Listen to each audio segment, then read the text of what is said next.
Camera ముందు ఎలా మాట్లాడాలి అంటే, ముందున్న కెమెరా లేదు. అప్పుడు ఎలా మాట్లాడుతావో అలా మాట్లాడాలి. అలాగే కెమెరా ముందు నువ్వు లేవు. అప్పుడు అందులో వీడియో ఎలా పడతది, అలా పడాలి నువ్వు మాట్లాడేది. అలా మాట్లాడాలి. ఇక రెండోది ఒక కంటెంట్‌ని ఎలా మాట్లాడాలి అంటే, మనకు కళ్ళకు గంతలు కట్టారు. కట్టి ఒక కొత్త ప్రదేశానికి తీసుకెళ్లారు. మనకు తెలియని ప్రదేశానికి ఎక్కడికో.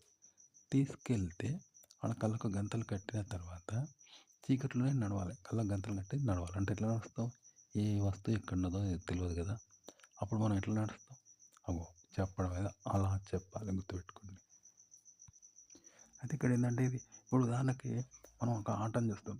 ఆట అనేది ఆడ జనం చూడరు. ఆట ఎలా ఆడుతున్నారు అనేది ఇంట్రెస్ట్‌గా ఉంటది కదా! వీళ్ళు వాళ్ళను ఆడడం, ఓడించుకోవడం, పరుగు పందెం చేయడం చూస్తే ఇంట్రెస్ట్‌గా ఉంటది కదా! జనాలకు కేరింతలు కొడుతూ చూస్తారు కదా!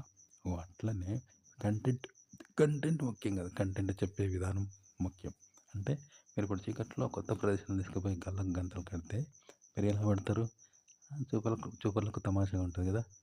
అదన్నమాట చెప్పే విధానం. అది ఇంట్రెస్ట్‌గా అనిపిస్తది చూపర్లకు. అట్లా రియాలిటీగా మాట్లాడాలి. ఎక్కడ మీరు తెలిసి మాట్లాడినా ఆడియన్స్‌కి ఇంట్రెస్ట్ ఉండదు. మీకు ఇంట్రెస్ట్ ఉండదు. ఒక కంటెంట్ కెమెరా ముందు ఎలా మాట్లాడాలి అంటే, ఉదాహరణకి మనం ఒక సినిమా చూస్తాం.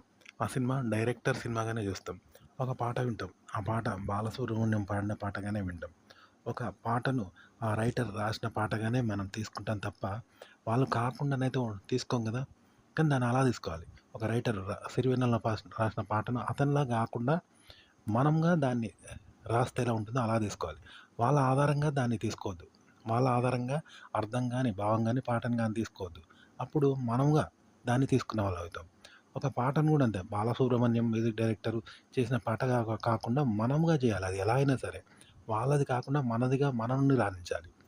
సినిమాను కూడా మన దృష్టి నుండి చూడండి. ఆ డైరెక్టర్ దృష్టి నుండి కాకుండా మనదిగా చూడండి. వాళ్ళ ఆధారాలు ఎంత మాత్రం అనుకరణ ఆధారాలు ఉండకుండా మన దృష్టి నుండి చూస్తే ఎలా ఉంటుంది చెప్పండి? అది ఎలా ఏర్పడ్డా పర్లేదు. కానీ వాళ్ళ దృష్టి నుండి మాత్రం, వాళ్ళ క్రియేటివిటీ నుండి మాత్రం రాకూడదు మనలో. మన నుండి రావాలిది.